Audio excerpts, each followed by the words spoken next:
امتحان پہلا جو ہوگا وہ خوف کے ذریعے ہوگا، والجوع دوسرا امتحان بھوک کے ذریعے ہوگا، ونقص من الاموال تیسرا امتحان مال کے نقصان کے ذریعے ہوگا، والانفس چوتھا امتحان جان کے نقصان کے ذریعے ہوگا، والثمرات اور پانچواں امتحان اولاد کے نقصان کے ذریعے ہوگا۔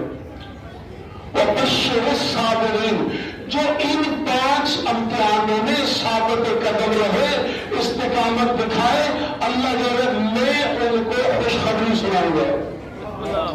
یہ لوگ لائق خوشخبری ہیں۔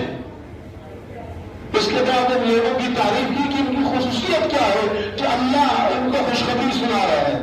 اور میں الذین اذا اصابتهم مصیبہ، جب بھی اللہ کی طرف سے ان پر کوئی مصیبت آتی ہے، یہ فوراً کیا کہتے ہیں؟ قالوا، یہ سب مل کے کہتے ہیں انا للہ، ہم اللہ کی طرف سے آئے ہیں